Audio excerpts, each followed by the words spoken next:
Our anthem asks a question, forcing every generation to make a choice. Will Brave win? Will Brave win? Will Brave win? Will Brave win? Will Brave win? Will Brave win? Let's answer for ours. All right, New York Senator Kirsten Gillibrand announcing her 2020 presidential run. Talk radio panel with us. Ari Aronson up in New Hampshire, Rich Zeoli. Arnie, first to you. How does Gillibrand's message play in the all-critical New Hampshire? Well, I mean, at this point, just to give you an idea, we had 8 presidential candidates hanging around New Hampshire just this weekend. Who was your favorite? Who's my favorite? I like Mayor Pete. I like Elizabeth Warren. I like Cory Booker. I saw Cory Booker Friday morning. And let me just say something, everyone. We keep talking about Beto and charisma. And trust me, I've been following Beto for 2 years in his run in Texas. But I saw Cory Booker on Friday morning. There's a run for the charisma sort of streak because Cory was unbelievably charismatic.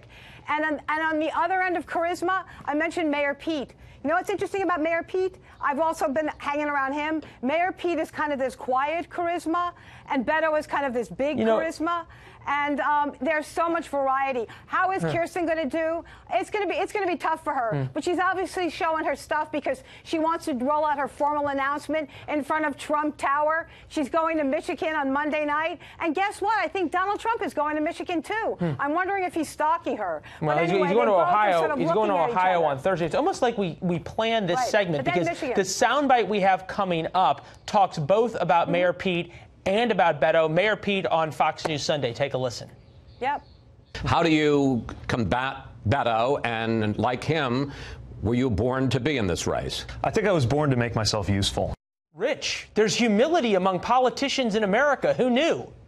Yeah, if that's what you want to call it. He's got to apologize for everything, including the fact that he's a white guy. Look, this party and all the people that I just heard, they're all trying to go to the left of each other. Who can out-progressive each person? And it's crazy, and it's nothing that the American people are going to identify with in a general election.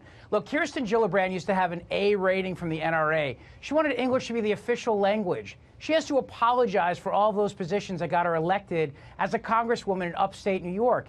Everybody now has to apologize for anything they said that isn't woke or isn't progressive enough, and they're tripping over themselves to say, "I'll do the most on climate. I'll spend the most money on climate. Arnie, is that a danger? And liberty if possible." Is that a danger? You're not for going to all have a these chance in the general election. In the general election, these people are going to be unidentifiable, Leland. There's no chance that Rich, you made your point. Arnie, is this going to be a problem for Democrats who keep tacking farther and farther to the left? Well, and it's interesting because what he's commenting about Kirsten Gillibrand is also Joe Biden's problem. Everybody loves Joe. He's Uncle Joe. He's now running, but he's been around forever. And he's going to have a lot of explaining to do about Anita Hill. He's got a lot of explaining to do about his embrace of the criminal justice reform bill. He's going to have a lot of explaining to do about the bankruptcy bill. A lot of these candidates are going to have to ask themselves, as they're being evaluated and compared to basically dozens of candidates, how do you explain what you did 10 years ago, 5 years ago, well, to that point, Arnie, we had Joe Biden was on the stump last night talking about how he is the most progressive of those running, then had to walk that back a little bit. But that's where the tack comes. He had to apologize for saying nice things about Mike Pence. He did that. Look, he did that as well. Everybody who has any hold on. One more soundbite. Has to apologize. One more soundbite, then we're going to get you guys to both respond.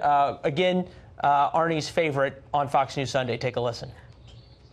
I know I'm the young face in this conversation, but not only do I have more years of government experience under my belt than the president, but I've got more years of executive government experience under my belt than the vice president.